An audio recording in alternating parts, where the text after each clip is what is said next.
El Ministerio Apostólico de Enseñanza y Predicación Rema Internacional presenta hoy al Reverendo Fernando García Sotomayor con la proclamación de las buenas nuevas de Dios para tu vida. El mensaje de ayer, el mensaje de hoy y el mensaje para la eternidad a los que tienen hambre y sed de la palabra de Dios. Un querigma de Dios para el que oiga, el que tiene oídos para oír. Escucha el dabar del Eterno a las naciones. Ahora es el tiempo para recibir el rema del Espíritu Santo a tu espíritu. Escuchemos con fe la memra del Señor para el alma. La reflexión de este día la voy a basar en el capítulo 2 del Evangelio según San Lucas. Evangelio según San Lucas, capítulo 2. Como es un texto bastante extenso, vamos a omitir esa lectura, pero usted debe hacerla para que conozca los detalles históricos, bíblicos, gramaticales, teológicos y espirituales de esta preciosa narrativa. El capítulo 2 del Evangelio de San Lucas contiene el relato del nacimiento de Jesús, nuestro Señor Jesucristo. Algunas reflexiones al respecto que aprendemos. No se deja dicho con precisión en qué día es exactamente el nacimiento. Allí no se deja dicho. Allí se hace mención de una época en la que Cirenio, dice, era gobernante de Siria y un Herodiano era el rey vasallo bajo la cobertura del Imperio Romano en Israel. Eso es todo lo que se dice con respecto al tiempo. Ahora, si uno mira internamente el texto, uno se da cuenta de que la época en que Jesús nace era una época primaveral. Era la estación del año en la que los pastores hacían vigilias en las noches y exponían sus rebaños a la intemperie. No había ningún peligro, no había ningún problema porque era la época de finales de la primavera, comienzos ya del otoño. Es curioso y es notable que en el Evangelio de Juan, capítulo 10, verso 22 en adelante, el evangelista Juan hace notorio que Jesús celebraba la fiesta de las luces, la fiesta de la dedicación, y que era invierno. Bueno, la época a la que se remite el nacimiento de Jesús no es el invierno, es la época antes del invierno. Es la época otoñal, comienzo del otoño, finales de la primavera. Estos son detalles que son significativos a la hora de uno tratar de encontrar la fecha exacta del nacimiento de Jesús. No tenemos entonces evidencia del día exacto. Sí tenemos una evidencia del momento histórico en que se da, y también tenemos evidencia del tiempo cronológicamente, la época en que Jesús nació. Algo más que también es un detalle significativo es el hecho de que la palabra pesebre que se usa aquí en el griego, pesebre, al transliterar esa expresión al hebreo, se translitera, se transfiere ese vocablo al hebreo como suká. Y suká es la expresión para referirse a una tienda de campaña, ¿sí? A una cabaña, a una especie de tabernáculo. Es interesante eso porque el detalle es significativo para nosotros saber que Jesús no nació en un hospital, en una clínica de atención pediátrica, ni siquiera en un hostal, en un hotel, una posada, sino que Jesús nace en una cabaña, en un tabernáculo, que se usaba regularmente para cuidar allí y proteger a los animales del invierno, de las condiciones terribles del invierno. Increíble. O sea, estas son pistas para que usted vea, ¿sí?, de que no hay realmente una certificación bíblica de que Jesús nace el 25 de diciembre. Ahora, ¿por qué esta reflexión la quiero basar sobre este evento?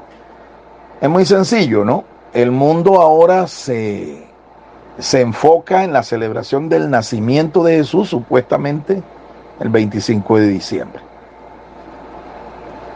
Y nosotros sabemos que la Biblia no respalda eso, la palabra de Dios no respalda eso, ni tampoco la historia. La historia, si usted estudia la historia, usted se da cuenta que no respalda al 25 de diciembre como la fecha en que Jesús nace. Entonces nos preguntamos, ¿sí? Nos preguntamos, ¿y por qué la cristiandad celebra el nacimiento de Jesús en una época como esta, en un día que está designado? Hay una explicación y es la siguiente. El cristianismo como tal fue abrazado por el Imperio Romano mediante el edicto de Constantino en el año 311, el edicto de Milán. Allí se permitió la tolerancia del cristianismo como religión del imperio. Finalmente es ratificado este edicto con un nuevo edicto de uno de los descendientes de Constantino, que también ya era cristiano. Este es el edicto de Tesalónica, emitido por el emperador Teodosio el Grande, año 381. Es decir, finales del siglo IV. En este edicto se consolida el cristianismo como la religión oficial del imperio. Cabe aclarar que el cristianismo no celebraba la festividad del nacimiento de Jesús en estos 4 siglos anteriores, sino a partir del año 381 de una manera oficial, ya que un papa llamado Julio I ya lo había constituido en el año 350. El Papa Julio I desde Roma. Pero es el edicto de Teodosio, el edicto de Tesalónica en el concilio de Constantinopla, que ratifica la cuestión y lo hace ya oficial. Antes la cristiandad no celebraba ningún nacimiento de Jesús.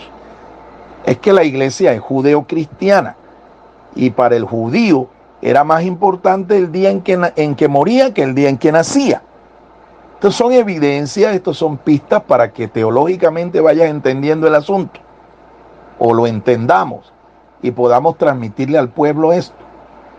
Entonces es evidente que la cristiandad asumió esto, más bien es como un dogma, una tradición, ¿sí?, con el propósito de que los cristianos que antes no celebraban el nacimiento de Jesús, lo celebraran, y que la gente que hacía parte del Imperio Romano, que practicaba el mitraísmo con todas sus festividades, de alguna manera cristianizaran estas fiestas paganas. Repito, el mitraísmo era la religión oficial del Imperio Romano antes de que fuera el cristianismo.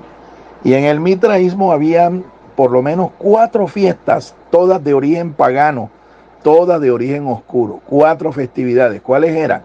La llamada Lupercalia, que era una fiesta en honor a la loba que amamantó supuestamente en la tradición mitológica de los romanos, una loba que amamantó a los fundadores de Roma, Rómulo y Remo.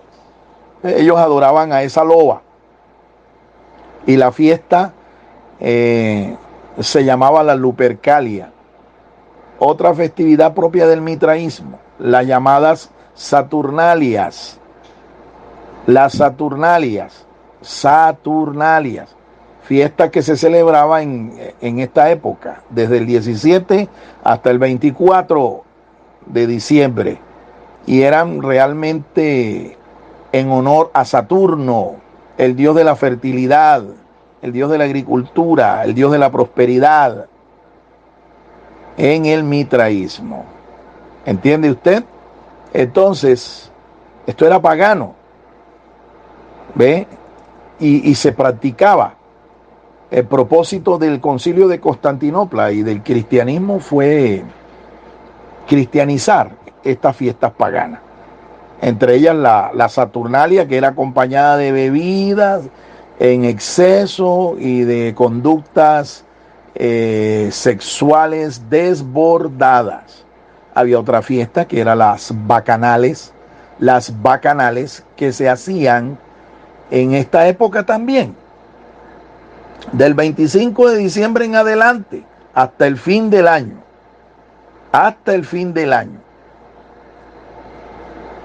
Entonces, estos bacanales también eran demasiado disolutos. Había mucha orgía y bebidas y comidas en exceso. Se practicaba mucho la glotonería en exceso. Todo esto era salido o pasado de la raya. Y había otras fiestas más, las novenarias, de donde nacen las famosas novenas, ¿sí? Las famosas novenas. Bien, entonces, como usted está escuchando, estas 4 festividades practicadas por el mitraísmo fue el trasfondo, ¿sí? El trasfondo que se dio durante este periodo en el cual el cristianismo, a partir del siglo IV, más exactamente desde el 311 hasta el 381, durante este tiempo en el que el cristianismo se consolidó como la religión del Imperio Romano, es cuando se da de parte de los obispos romanos, se da el establecimiento de la fecha 25 de diciembre como el nacimiento de nuestro Señor Jesucristo. En propósito de los obispos romanos que habían abrazado el cristianismo, era que todos los paganos que eran parte del imperio y practicantes de las fiestas del mitraísmo, de alguna manera, pues, dejaran estas prácticas paganas y prácticas inmorales y comenzaran a celebrar fiestas cristianas como la de el natalicio, la natividad, el nacimiento de Jesucristo, ¿sí? El fundador del cristianismo. El objetivo, al parecer, parece que era noble, pero en la práctica esto no se consiguió. Y no se ha conseguido, porque desde el siglo IV, finales del siglo IV, cuando se institucionaliza el 25 de diciembre como el natalicio de nuestro Señor Jesucristo, hasta la fecha, pleno siglo XXI, esta fiesta, que tiene el carácter de ser una fiesta sagrada, realmente en la práctica no tiene nada de sagrado. Lo que nosotros vemos a través de toda la Edad Media, la Edad Moderna y la contemporánea, es que esta festividad, aunque es supuestamente cristiana, es una ocasión, un tiempo para que la sociedad de consumo incentive el consumismo en la gente y para que la gente en vez de consagrarse al Señor, en vez de celebrar el nacimiento de nuestro Señor Jesucristo, lo que hacen es que dan rienda suelta a la inmoralidad y a todo tipo de excesos, igual como se hacía durante la Saturnalia que celebraban los romanos. No tienen nada de sagrado el nacimiento, la celebración. No tiene absolutamente nada de santidad, de consagración al Señor o de celebración sagrada al nacimiento de nuestro Señor Jesucristo, esta celebración. Ahora, si hay algo que sí es rescatable y es loable, y es el hecho de que este es un tiempo en el que las familias se reúnen, las familias se congregan y las familias estrechan sus lazos. ¿Sí? Esto es algo que es rescatable, es una tradición que es sumada, ¿verdad?, al natalicio de nuestro Señor Jesucristo. Pero esto es algo que en realidad nosotros como cristianos no debemos esperar que llegue el último mes del año de nuestro calendario para reunirnos con nuestra familia y expresarle todo nuestro afecto a cada uno de los miembros de nuestras familias. Yo, para reunirme con mi familia y expresarle mi afecto, mi cariño, yo no tengo que esperar el último mes del año para hacerlo. En cualquier época del año, ¿sí?, nosotros podemos estrechar estos lazos y manifestar, ¿sí?, nuestro afecto por cada uno de los miembros de nuestra familia, nuestras esposas, nuestros esposos, nuestros hijos, nuestras hijas y toda la familia. No tengo que esperar, ¿sí?, para celebrar el último mes del año. Tengo que también aclarar que para los cristianos el calendario que está vigente es el calendario gregoriano, o también llamado calendario juliano. Y este calendario no es el calendario que las Sagradas Escrituras revela como el calendario de Dios. El calendario gregoriano fue diseñado por un emperador romano llamado Julio César y después fue rectificado, ¿no?, por así decirlo, por un papa del Imperio Romano, un obispo del Imperio Romano. Él se llamaba Gregorio Magno, ¿sí? Gregorio Magno. Entonces, si nuestro calendario no es el calendario bíblico, sino que es el calendario solar, el calendario gregoriano o grecorromano, es de esperar que los nombres de los días y los nombres de los meses aún sean nombres sacados de un trasfondo pagano. Y efectivamente así es. Usted lo puede confirmar. Tanto los días de la semana como los meses del año gregoriano, calendario solar, son paganos. Entonces, debemos vivir los cristianos, los que hemos conocido al Señor y los que celebramos al Señor y nos gozamos con sus fiestas sagradas, con sus solemnidades sagradas, debemos celebrar y sujetarnos a este calendario. Esa respuesta yo se la dejo a usted para que a su conciencia, a su corazón, se responda a sí mismo. Pero evidentemente yo quiero testificar que yo no estoy sujeto a ese calendario. Civilmente sí tenemos que hacerlo, ¿sí? Pero en términos espirituales yo no me sujeto a ese calendario. Yo me sujeto al calendario que el Señor estableció en su palabra. Es un calendario lunar y es un calendario adoptado por el pueblo de Israel, el pueblo elegido del Señor. Este calendario es lunar y no comienza el 1 de enero y termina el 31 de diciembre. Comienza a la mitad del mes de la primavera, el mes de abril, ¿sí? El mes de abril, con una festividad, la celebración de una festividad llamada la fiesta de la Pascua, la fiesta de Pesaj, como se dice en hebreo. Ahí es donde comienza el año y ahí es donde termina, ¿sí? Y son meses de 30 días, ¿sí? 12 meses para un total de 360 días del año. Entonces, los judíos, para completar, ¿sí?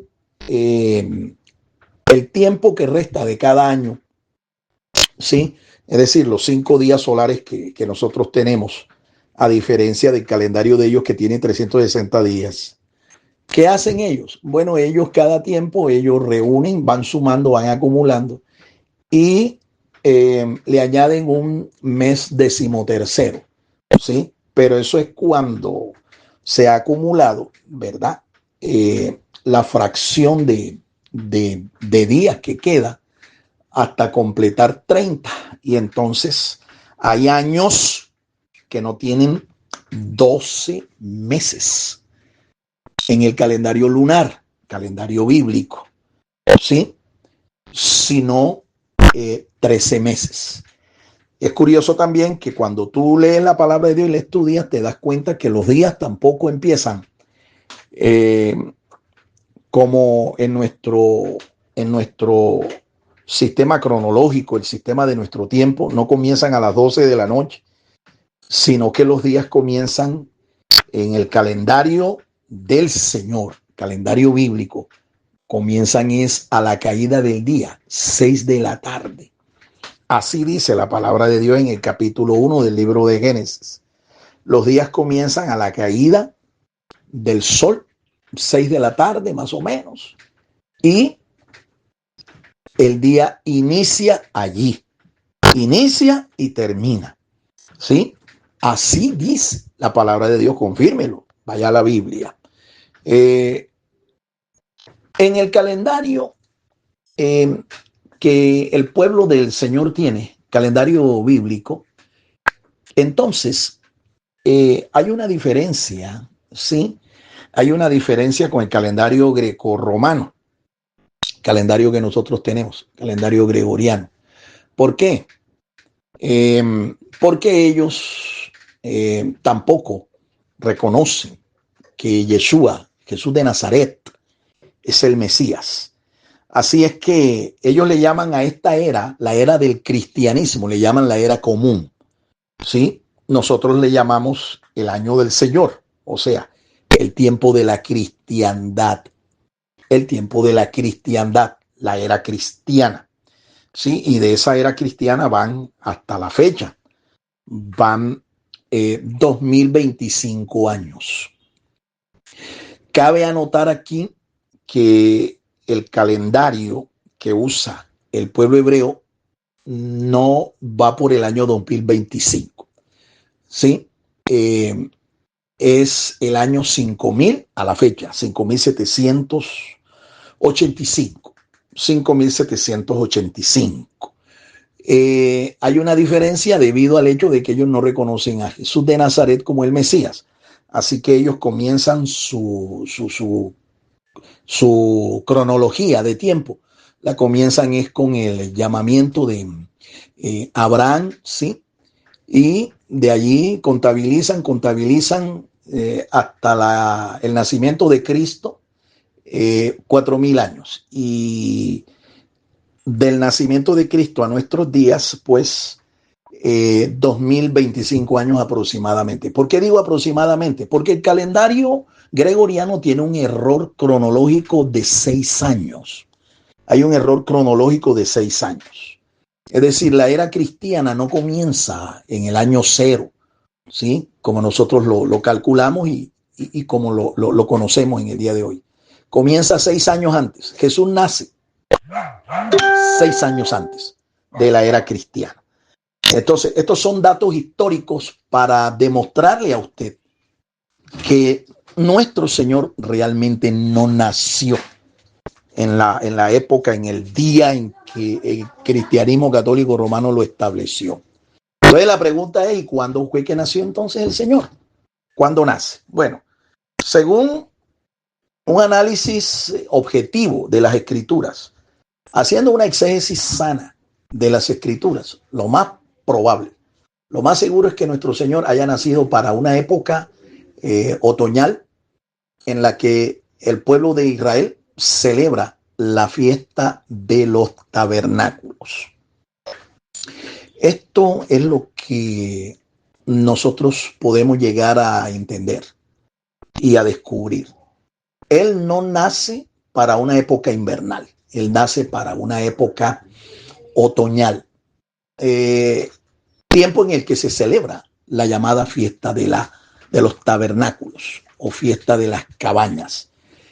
Y eso va en relación directa espiritualmente y teológicamente con lo que el apóstol San Juan dice allá en el capítulo 1 de su relato evangélico, el verso 14, donde dice el apóstol San Juan: y aquel verbo fue hecho carne y vimos su gloria, gloria como la del unigénito del Padre, lleno de gracia y de verdad. San Juan dice que aquel verbo, refiriéndose al Señor Jesucristo, dice, habitó entre nosotros y vimos su gloria. Eso de habitar entre nosotros no es otra cosa sino que Dios hizo su tabernáculo en medio de nosotros. Y ese tabernáculo de Dios, esa sucá de Dios, es nada más y nada menos que su Hijo amado, nuestro Señor Jesucristo. Jesucristo es el tabernáculo de Dios con los hombres. Y así lo ratifica el apóstol San Juan también en el libro de la Revelación, el libro de Apocalipsis, en el capítulo 22, cuando desciende la Nueva Jerusalén del cielo. La Nueva Jerusalén va a descender en los días del reino milenial, ¿sí? Va a estar allí, suspendida en el espacio exterior. Pero cuando el Señor cree cielos nuevos y tierra nueva, la Nueva Jerusalén descenderá a esa tierra nueva, en ese universo nuevo, se posará sobre la tierra. Y San Juan declara, he aquí el tabernáculo de Dios con los hombres. No se refiere solamente a la Nueva Jerusalén. En este pasaje también hay que interpretar que el tabernáculo de Dios con los hombres es nuestro Señor Jesucristo, ya que en esa Nueva Jerusalén no va a haber templo. Y dice San Juan que el templo de Dios con los hombres, el tabernáculo de Dios con los hombres, es nuestro Señor Jesucristo. Alabado sea su nombre para siempre. Así es que esto es lo que hay que aprender acerca del nacimiento virginal de nuestro Señor Jesucristo. Y esto es lo que hay que celebrar, y no en la fecha en que el romanismo lo ha impuesto. ¿Sí? Ahora, más importante aún es saber no solo que Jesucristo nació en esta época, sino que Jesucristo nació en nuestros corazones. Que nuestro corazón ahora es el tabernáculo de Dios para que more nuestro Señor Jesucristo. La pregunta es si ya Jesucristo nació en tu corazón. Ya tu corazón es el tabernáculo de Dios dispuesto para que nazca espiritualmente Cristo en tu vida. Es importante. Esto es lo más importante de esta reflexión. Yo espero que usted le haya permitido al Señor morar en tu corazón para que Él entonces, por el poder de su palabra, por el poder de su Santo Espíritu, te convierta a ti en una morada, en una tienda, en un tabernáculo viviente para la gloria de Dios. Dios te bendiga ricamente. Dios te guarde. El Ministerio Apostólico Rema Internacional pone a disposición esta predicación. Ofrecemos ministración a simposios, seminarios, campañas evangelísticas, educación globalizada sana y de carácter interdenominacional. Escríbanos a ministerioremainternacional@gmail.com o llámenos al celular 316-270-7181.